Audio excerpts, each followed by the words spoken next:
Bonjour à tous, alors aujourd'hui on s'intéresse au bac algérien, donc le bac série donc mathématiques 2024, c'est le sujet, hein. Il y avait deux sujets au choix, donc ça c'est le premier exercice donc sur les fonctions, la version originale, la version donc française qu'on va travailler tout de suite. On est vraiment dans une étude classique de fonctions, expression pas très compliquée finalement, g de x, donc vous avez le tableau de variation, on va grâce à ça eh bien, trouver le signe de g de x, donc c'est le premier objectif. Vous devinez qu'après, il y a une autre fonction f dans laquelle g va apparaître dans la dérivée. Donc, entre-temps, on aura fait des limites. Et après, on va faire une asymptote oblique ici à droite. Donc, delta d'équation y égale x. Ensuite, position relative par rapport à cette asymptote. Tracer des courbes. Ensuite, on étudie une petite intégrale ici. Et une somme de termes d'une suite. Donc, on est parti. Alors, le tableau, donc, ci-dessous. On vous donne ce tableau. Il n'y a rien à démontrer. On peut peut-être pour les curieux, allez regarder ce que ça donnerait G', on peut toujours s'amuser. Donc si je dérive ces dérivés d'un produit, il y a plus 16, donc le plus 16 donnera 0. Vous aurez donc dérivé moins 4 exponentielle x plus 8 moins 4x exponentielle x. Donc si on factorise par exponentielle x, on aura donc moins 4 plus 8 moins 4x. Ça fait 4 moins 4x exponentielle x. On aurait très bien pu vous le faire deviner, hein, parce que regardez, une fois qu'on tout dépend donc du signe de 4 moins 4x, parce qu'exponentielle est toujours strictement positif, et 4 moins 4x, ça s'annule en 1, et c'est plus moins. Donc ce tableau, on aurait vraiment pu vous le demander, ça n'aurait pas pris du temps. Donc, voilà, on vous le donne. Alors après, avec ce tableau, on en déduit très vite les variations de G. Ensuite, G, alors, on vous donne déjà donc la limite en moins l'infini. On aurait pu aussi la trouver, hein, parce que 8 moins 4x exponentielle x, donc si on sépare en deux, ça fait 8 exponentielle x moins 4x de x en moins l'infini. Donc l'exponentielle lui tend vers 0. D'accord. Là, vous avez une croissance comparée, x de x, ça tend aussi vers...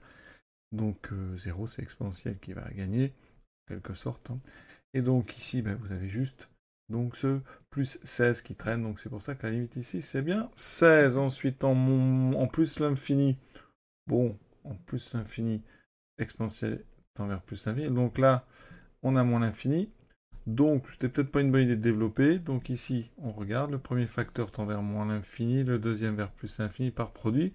Ça donne bien moins l'infini. Donc, il reste la valeur donc, en 1. Elle n'est pas donnée, on va la calculer. G de 1, c'est donc 8 moins 4 exponentielle 1 plus 16, ce qui fait donc 4e plus 16, qui est strictement positif.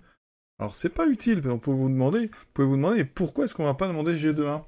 Mais parce que G de 1 était forcément strictement positif, effectivement on a 16 ici, donc forcément G de 1 est strictement positif. C'est pas la peine de le démontrer, d'aller le chercher, hein. C'est induit par ce qu'on a là. La fonction G étant strictement croissante de moins l'infini à 1, et bien G de 1 est forcément strictement plus grand que la limite en moins l'infini. Donc ça c'était une chose importante à signaler. Donc on commence ce sujet, montrer que G de x admet sur R une unique solution alpha. Alors déjà, on va éliminer la partie moins l'infini 1. Sur moins l'infini 1, la limite, quand x tend vers moins l'infini de G de x, c'est égal à 16. Donc, ça veut dire que, quel que soit x, donc inférieur ou égal à 1, eh bien, G de x est donc forcément supérieur ou égal à 16. D'accord? Et donc, eh bien, ça veut dire que G de x est strictement positif. Donc ça, c'était une chose. On en déduit d'ailleurs que donc G de 1 est aussi strictement positif. On va s'en servir sur l'autre intervalle 1 plus l'infini. Donc vous précisez bien ici que G était strictement croissante. Croissante aurait suffi d'ailleurs. Alors sur 1 plus l'infini. On va utiliser le théorème de la bijection ou corollaire du TVI. Donc G est continu. Parce que vous avez vu, je l'ai dérivé. Continu, elle est dérivable. Voir sinon c'est une somme et produit de fonctions continues. G est strictement décroissante, alors c'est annoncé dans le tableau. Ensuite, G de 1 est strictement positif. La limite de G en plus l'infini, c'est moins l'infini. D'accord? Ça veut dire que 0 appartient bien à moins l'infini et donc G de 1. D'accord? Donc, ça veut dire qu'on peut appliquer le théorème de la bijection.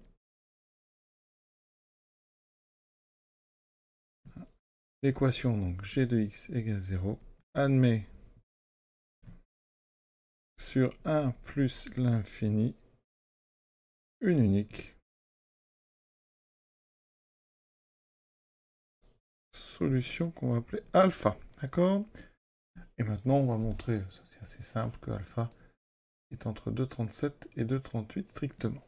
La calculatrice m'indique que g de 2,37 est à peu près donc 0,17, que g de 2,38 est à peu près de moins 0,42, donc effectivement 0, et bien entre g de 2,38 et g de 2,37. Donc, si vous avez bien compris, g de 2,38 est strictement plus petit que g de alpha, qui est strictement plus petit que g de 2,37, et comme g est strictement donc, décroissante sur 1 plus l'infini, il y a conservation de l'ordre, hein, les antécédents donc, sont dans l'ordre donc inverse, donc ici il faut que je pense à changer. On a donc ceci, inversion de l'ordre des antécédents par stricte croissance, et donc on a bien montré que alpha est entre 2,37 et 2,38 strictement.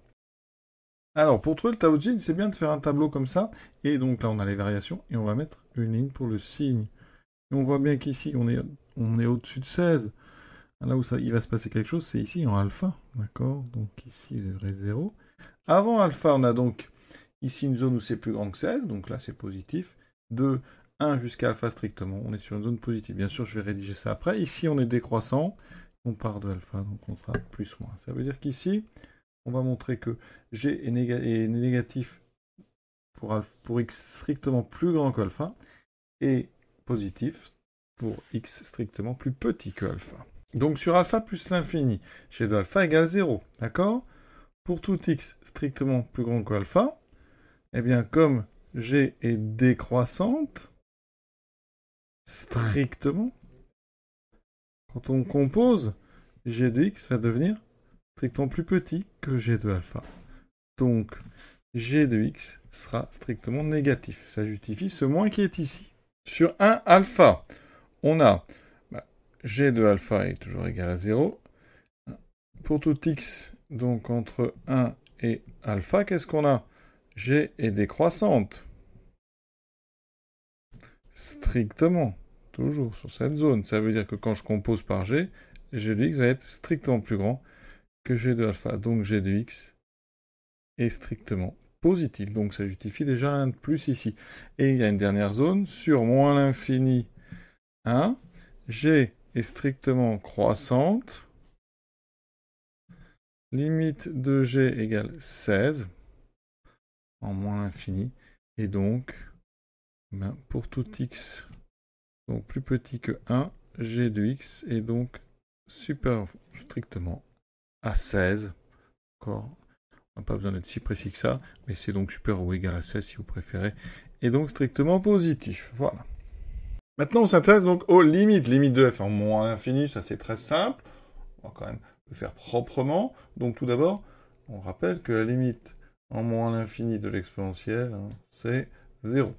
Donc, ça veut dire que la limite du numérateur, donc exponentielle x plus 4, exponentielle est envers 0, et donc le 4x, ça tend donc vers moins l'infini, c'est par somme.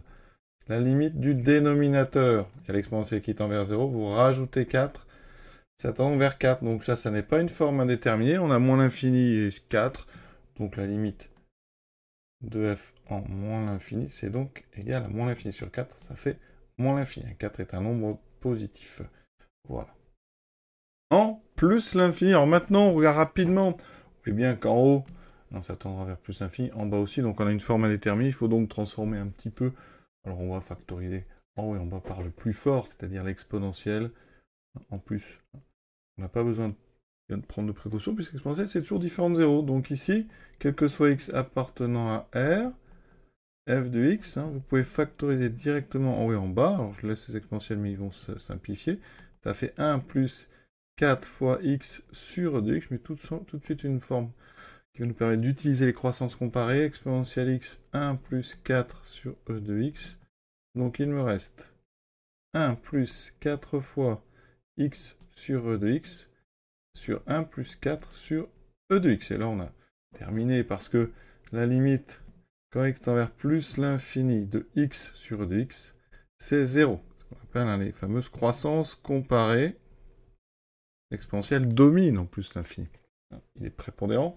Et donc là-haut, vous avez une limite qui sera 4 fois 0, donc 0. Et donc vous avez une limite au numérateur qui est égale à 1. Donc la limite de 1 plus 4 fois x sur e de x, c'est donc égal à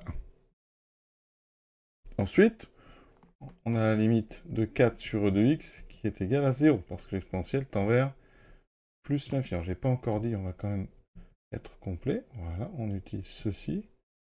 Donc par inversion et multiplication par 4, ça fait... pardon, ça c'est plus l'infini. Donc par inversion et multiplication par 4, ça tend bien vers 0. Il y a le 1. Donc la limite du numérateur, enfin du dénominateur 1 plus 4 sur e de x, en plus l'infini, ça fait donc 1. Et donc par quotient, la limite donc de f en plus l'infini, elle est égale à 1. C'est ce qu'on veut. Alors interprétation, elle est très simple, c'est une asymptote horizontale qu'on a en plus l'infini. On l'écrit CF admet en plus l'infini une asymptote horizontale d'équation y égale à 1. Alors regardez à quoi ressemble la courbe. On a ceci, notre asymptote horizontale, on la voit bien. Regardez, si je trace la courbe d'équation y, enfin la droite d'équation y égale à 1, la voici. Donc ici on va mettre un petit peu de couleur.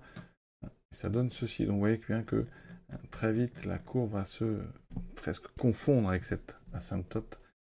Et on peut même plus différencier ici sur notre schéma. Donc, maintenant, la deuxième chose qu'on peut remarquer sur le graphique, c'est cette forme ici. La courbe semble être droite. Donc, il y a certainement la présence de ce qu'on appelle une asymptote oblique. Et donc, ça va être l'objet d'une étude dans ce problème. Mais avant ça, on va d'abord aller chercher l'expression de la dérivée. Donc, tout d'abord, on va être rigoureux. La fonction kx associée exponentielle x plus 4x et la fonction kx associée exponentielle x plus 4, elles sont évidemment continues, dérivables sur R. Il n'y a aucun problème, ce sont des produits, des sommes de fonctions qui sont continues dérivables sur R. En fonction ici, identité, l'exponentielle et fonction constante égale à 4, il n'y a pas de problème. Ensuite, pour tout x appartenant à R, exponentielle est strictement positif, donc exponentielle de x plus 4 est strictement positif, c'est plus grand que 4. Ça veut dire qu'ici, eh bien, on peut dériver. Donc f, en tant que quotient, f est dérivable sur R, quotient de deux fonctions dérivables sur R, avec un dénominateur qui ne s'annule pas. Donc, vous connaissez la formule, on va faire ça direct. Pour tout x appartenant à R, f' de x, c'est donc, alors, on va faire, c'est du u sur v, donc u', je dérive le haut, donc exponentielle x plus 4, ça c'est la dérivée d'en haut, fois le bas, exponentielle x plus 4, apparaît ici un carré. Ensuite, moins, donc la dérivée du bas, exponentielle fois le haut, divisé par v carré, c'est-à-dire le dénominateur qu'on avait au carré. Je rappelle que j'ai utilisé la dérivée de u sur v, qui est donc u'v moins v'u, ou uv' sur v carré. Donc normalement, en développant, on va trouver ce qu'on nous donne. C'est qu'il faut retrouver le g, donc je développe tout d'abord tranquillement. Alors je ne touche pas au dénominateur, c'est un carré, donc pour le tableau de signes, ça sera parfait. Donc là, exponentielle x au carré. Alors, je vais l'écrire, mais directement, normalement, vous pouvez le faire. Exponentielle x fois exponentielle x, c'est donc exponentielle x plus x, ça fait exponentielle 2x. D'accord, c'est l'exponentielle de x au carré. Donc là, j'ai exponentielle 2x. Ensuite, j'ai un carré, donc je vais avoir 4e de x plus 4 de x, donc plus 8e de x, plus ce carré de 4, 16, moins l'exponentielle x fois exponentielle x, donc exponentielle 2x. Là, ces deux termes vont s'annuler, et il me reste moins 4x e de x. Donc, au final, au-dessous, j'ai e de x plus 4 au carré. En haut, j'ai donc 8 exponentielle x moins 4x exponentielle x. Je factorise par exponentielle x. J'obtiendrai donc 8 moins 4x e de x plus 16. Regardez l'expression de g, je l'ai remise en haut. On retrouve exactement g de x sur donc exponentielle x plus 4 au carré. C'est ce qu'on voulait démontrer. Maintenant, déduire le sens de la relation et dresser le tableau. Donc, tout d'abord, hein, quel que soit x, donc appartenant à R, on a dit exponentielle x plus 4 et donc différent de 0. Parce que c'est strictement positif. Donc, ça veut dire que quand on met au carré exponentielle x plus 4, eh bien ça donne un nombre strictement positif. Ça veut dire que donc f' est du signe de son numérateur. Et donc du signe de chez de x. Donc, le signe, on l'a là au suite de, j'ai dit que je vais pouvoir le recopier, ça veut dire qu'ici, on a donc x, f', moins infini alpha plus l'infini, donc f' s'annule en alpha, est positif, négatif. Donc on en déduit effectivement que f, alors je vais faire le tableau tout de suite, mais on va faire des phrases après, on vous demande le sens de variation, donc on va faire des phrases. Donc là, les variations de f ou de f de x en fonction de x, c'est donc croissant, puis décroissant, avec ici, vous voyez, un maximum en alpha. Donc ce qu'on peut dire, c'est que sur moins l'infini alpha, donc la dérivée est toujours strictement négative, sauf en alpha, où elle s'annule. Donc on a f qui est donc strictement croissante. Et sur alpha plus l'infini, f est strictement décroissante, puisque sa dérivée y est strictement négative, sauf en alpha, où elle s'annule. Vous savez qu'une fonction, la dérivée peut s'annuler en des points isolés. Hein. Si la fonction, par exemple, la dérivée positive et s'annule uniquement en des points isolés, la fonction reste strictement croissante. Voilà. Donc ici, pas de problème, on a strictement croissant, strictement décroissant. Alors les limites, ici, rappelez-vous, on avait trouvé moins l'infini. Là, on a trouvé l'asymptote horizontale 1. Il reste ici, donc, f de alpha. Alors f de alpha, on va pas encore pouvoir le calculer, hein. Exponentielle alpha plus 4 alpha sur exponentielle alpha plus 4. Donc sur une calculatrice, ça donne ceci, la courbe, hein, j'ai fait ça rapidement. Vous pouvez chercher quand même ici le maximum. Ici, donc on trouve, vous voyez, le alpha, on avait situé entre 2,37 et 2,38, donc ça confirme. Et l'image est à peu près 1,37. Donc ici, on va mettre à peu près 1,37, et là vous pouvez préciser la calculatrice, bien évidemment. Calculatrice. Voilà. Donc ici, on va indiquer à peu près 1,37. Question 3. On s'intéresse enfin à cette asymptote oblique qu'on avait repérée à la calculatrice. Donc pour ça, on va prendre donc x1 réel et on va étudier f de x moins x. D'accord? Donc ça fait exponentielle x plus 4x sur exponentielle x plus 4 moins x. Le but, hein, est déjà de trouver la limite en moins l'infini. La limite doit être égale à 0. Donc, alors, vous avez forcément une forme indéterminée, parce que là, on a du moins l'infini là aussi. Donc, il faut transformer, on va mettre au même dénominateur. Il n'y a pas grand-chose d'autre à faire. Voilà, donc là, j'ai e de x plus 4x moins x multiplié par exponentielle x plus 4. Donc, j'aurai moins x e de x moins 4x. Donc, les 4x disparaissent. Il me reste en haut, donc, e de x moins x de x, on peut factoriser par e de x, ça fera 1 moins x e de x. Alors, on regarde rapidement, donc en moins l'infini, alors je rappelle, hein, limite d'exponentielle en moins l'infini, c'est 0. Donc le dessous ici, pose aucun souci. La limite d'exponentielle x plus 4 en moins l'infini, ça fait donc 4. Donc il me reste le numérateur. Alors le numérateur, qu'est-ce qu'on a? On a une forme indéterminée, parce qu'on a 1 moins x qui tend vers plus l'infini fois e de x qui tend vers 0. Donc là, c'est indéterminé. Donc il faut encore travailler un petit peu. Donc je développe, ça fait ceci, moins ceci, e de x plus 4. On a dit, hein, l'exponentielle ne pose pas de problème, donc lui tend vers 0, lui tend vers 4. Donc on a ce terme-là, mais là, on reconnaît le cours. La limite de x en moins l'infini, c'est une croissance comparée, c'est l'exponentielle qui va emmener tout ça vers 0. Et là, vous mettez croissance comparée. Donc en haut, regardez, ça tend vers 0, ici 0. Dessous, ça tend vers 4, donc il n'y a aucun problème, ça tend bien vers 0. Donc on le dit. La limite donc de e de x moins x e de x, ça fait 0. Alors là, entre parenthèses, hein, c'est par somme, par soustraction même d'ailleurs, puisqu'on a un moins par soustraction. Et ensuite, on divise par donc e de x plus 4 qui tend vers 4, donc par quotient. La limite de de f de x moins x en moins l'infini, c'est donc 0.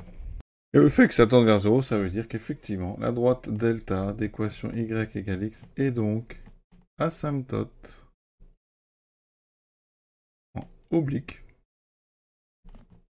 à la courbe donc CF au voisinage, ou tout simplement en moins infini, mais on dit plutôt au voisinage de moins l'infini.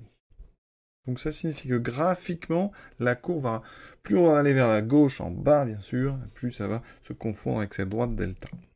Question B qui est reliée à ce qu'on vient de faire, étudier la position relative de la courbe CF et de la courbe delta, donc il faut étudier le signe, hein, donc de f de x moins x, d'accord? On a vu que pour tout x appartenant à R, alors f de x moins x, regardez, on va prendre cette partie-là ici. C'est intéressant parce qu'on a factorisé en haut. Donc ça, c'est cette chose-là qui va nous servir. Alors qu'est-ce qu'on sait de façon assez naturelle? C'est que pour tout x, on sait que de x est strictement positif. E de x plus 4, on l'a déjà dit, c'est aussi strictement positif. Donc ça veut dire que f de x moins x est du signe de 1 moins x. D'accord? Donc c'est un signe qui est très rapide à dresser. F de x moins x, donc c'est par rapport à 1. Il y a 0, et il y a plus, et il y a moins. D'accord? Donc pour la position relative, c'est très rapide. Il y a donc 3 choses à dire.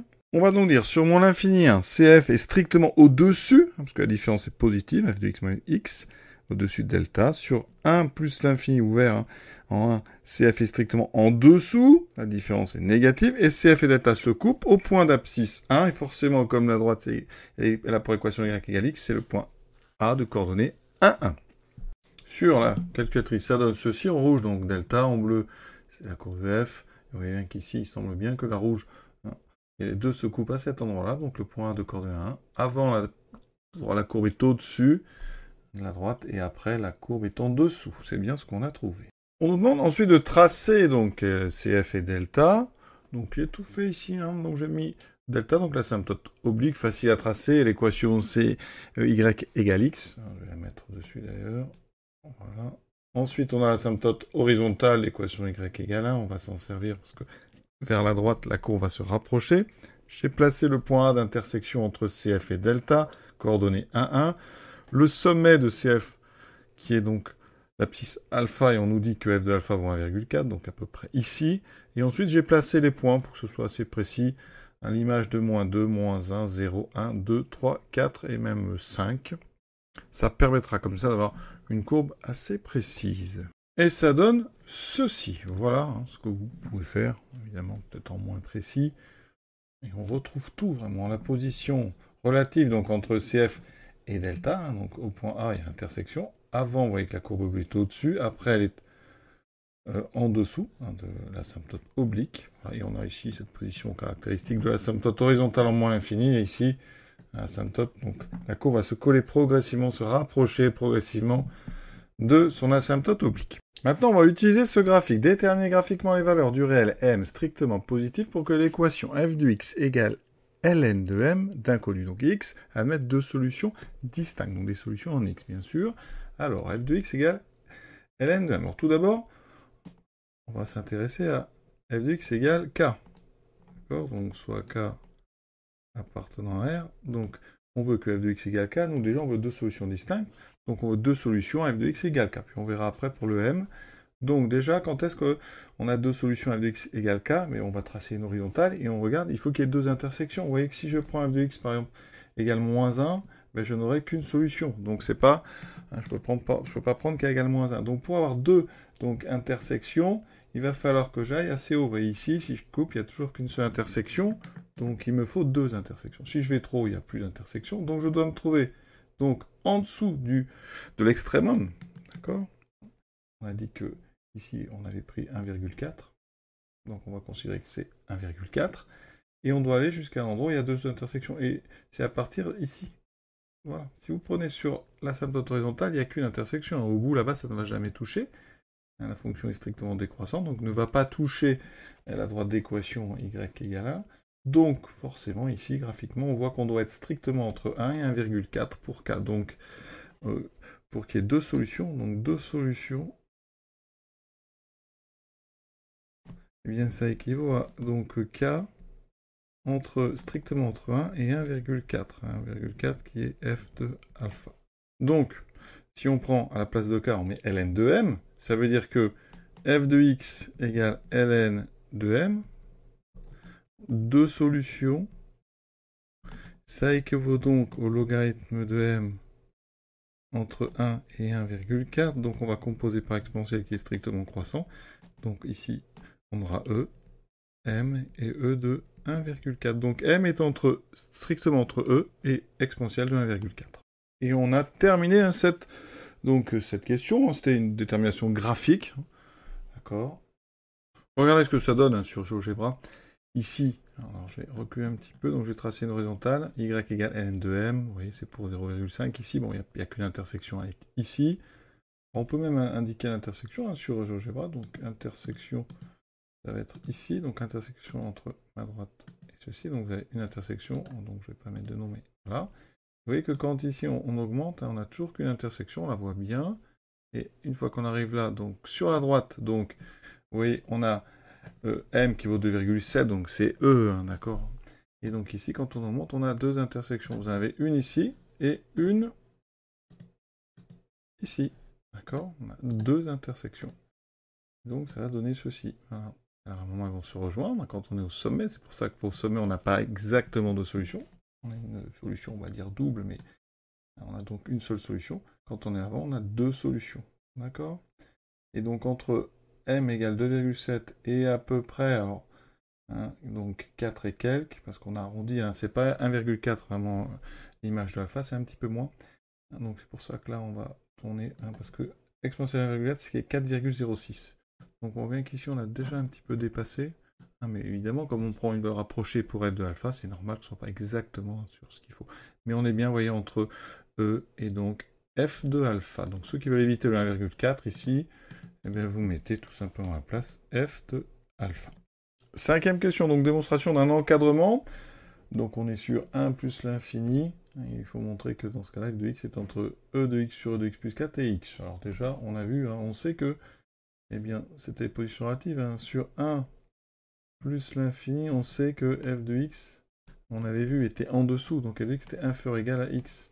D'accord? C'était la question 3b.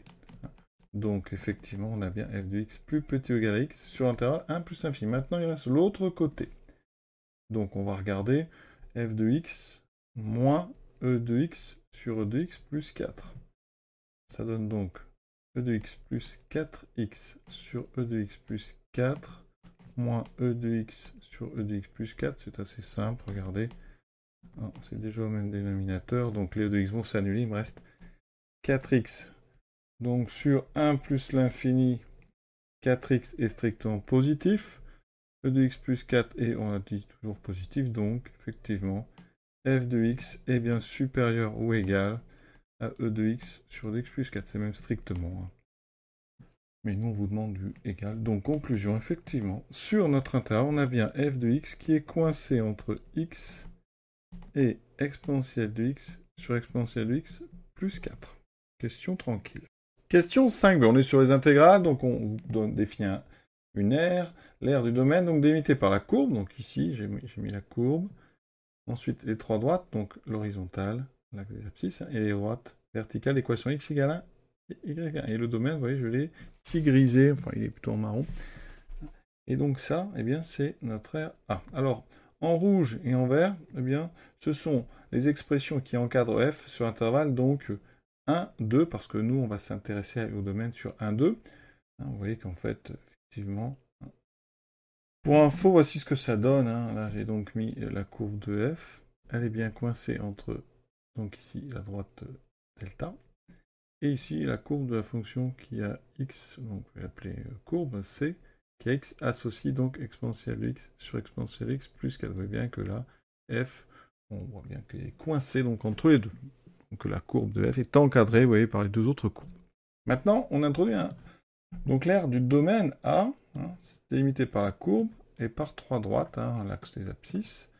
Et droit d'équation x égale 1, x égale 2. D'accord? Il faut démontrer que cette R, elle est encadrée. Alors, on va utiliser ce qu'on vient de faire, hein, parce que c'est valable sur 1 plus infini, donc c'est valable sur 1, 2. Alors, graphiquement, on a un domaine. Alors, sur 1, 2, la fonction est positive. On a déjà démontré ça, on a le tableau de variation, il n'y a aucun problème. D'accord? Alors, F2, je l'avais calculé, on avait tout vérifié. Puis le tableau, vous voyez, c'est décroissant. Et là, vous avez ici donc un 1 en limite à droite, donc ça va toujours être positif. Ça veut dire que l'air correspond donc à une intégrale, l'intégrale de 1 à 2 de f de x dx. Alors regardez, j'ai tout mis sur le même schéma. On a ici l'encadrement encore visible entre f de x qui est coincé donc entre exponentielle x sur exponentielle x plus 4 et x, d'accord. On a ici les deux verticales, l'équation x égale 2, l'horizontale, c'est l'axe des abscisses, et donc l'air que vous cherchez, c'est l'air de la zone ici que j'ai colorée, d'accord. Donc c'est donc l'air, c'est une intégrale, donc l'intégrale de f entre 1 et 2. Alors, on ne peut pas la calculer comme ça pour l'instant, on va utiliser l'encadrement. Vous voyez que f, la courbe est encadrée par deux autres, donc l'air, elle aussi, est encadrée. Elle est encadrée par l'air, donc ici, de ce qu'il y a sous donc ma première courbe, et sous donc l'axe, sous l'asymptote oblique, d'accord. Donc on va utiliser l'encadrement précédent. On sait que sur 1, 2, eh bien f de x est entre x et exponentielle de x sur exponentielle de x plus 4, donc on a le droit d'intégrer. Et donc on intègre l'intégrale de 1 à 2 de f de x dx, et donc entre donc plus petit ou égal à l'intégrale entre 1 et 2 de x dx, et l'intégrale entre 1 et 2 d'exponentielle x sur exponentielle x plus 4 dx. Donc ça veut dire que mon R A, qui est au milieu, elle sera plus petite que quoi? Alors là, on a l'air de x, donc on va primitive, on va prendre x carré sur 2, pris entre 1 et 2. Et ici, vous, une primitive d'exponentielle x sur exponentielle x plus 4. Il faut savoir qu'on a une expression qui est un quotient, et quand on dérive exponentielle x plus 4, et on dérive, ça fait exponentielle x. Donc on a ici exactement u' sur u. Exponentielle x sur exponentielle x plus 4, c'est u' sur u de x, d'accord? Avec u de x qui est égal à exponentielle x plus 4, qui est d'ailleurs strictement positif, donc primitive, et on va prendre un logarithme de u. Donc ln de e de x plus 4, pris entre 1 et 2, on n'a plus qu'à remplacer. Donc je remplace d'abord x par 2, ln de e carré plus 4, moins, je remplace x par 1, ln de e1 plus 4, inférieur ou égal à a. Ici, on a donc, je remplace par 2, 4 sur 2 moins 1 sur 2. Ça me donne ici, on a une différence de deux logarithmes. C'est le logarithme du quotient. E carré plus 4 sur E plus 4. E1, ça vaut E. Plus petit ou égal à A, plus petit que 4 demi moins 1 demi, ça fait 3 demi. C'est exactement ce qu'on voulait. Il reste maintenant une question sur les suites. Donc, soit UN, la suite numérique définie sur grand N par UN égale exponentielle plus 4 fois Fn. Alors, on va regarder ce que c'est parce qu'il me faut la somme. Sn, c'est donc la somme pour k égale 0 à n des uk, autrement dit u0, plus u1 plus u2 jusqu'à un. Donc, je vais faire la somme, en fait, pour k allant de 0 à n, des exponentielles de k plus 4 fois f de k. Alors, regardons ce que ça vaut. Exponentielle de k plus 4 fois f de k. C'est donc exponentielle de k plus 4 multiplié par exponentielle de k plus 4k sur exponentielle de k plus 4. Vous voyez, j'ai encore l'expression en haut. Donc on remarque quelque chose de très simple, c'est que ça se simplifie. Il me reste donc exponentielle de k plus 4 fois k. Donc ça veut dire que Sn, c'est donc la somme pour k de 0 à n, et exponentielle de k plus 4k. On a donc une somme qu'on va découper en deux. On va faire la somme des exponentielles, pour k allant de 0 à n, et la somme des 4k. Pour ceux qui n'aiment pas trop les symboles, on aura donc à faire E0 plus E1, etc.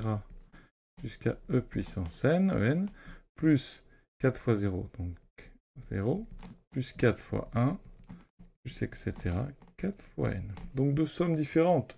Ici, la somme de puissance, ce qu'on appelle une somme géométrique, et ensuite, somme des entiers, parce qu'on va factoriser par 4. Vous voyez, en fait, ici, on a quelque chose sous la forme 1 plus q, etc. jusqu'à q puissance n, avec q égale à e qui est bien différent de 1. Donc ça, il y a une formule.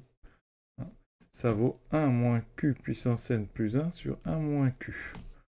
D'accord? Ou la version q puissance n plus 1 moins 1 sur q moins 1. Donc, on peut utiliser la deuxième, comme ça on aura un dénominateur positif. J'obtiens donc e puissance n plus 1 moins 1 sur e moins 1 plus, alors ici, on factorise par 4.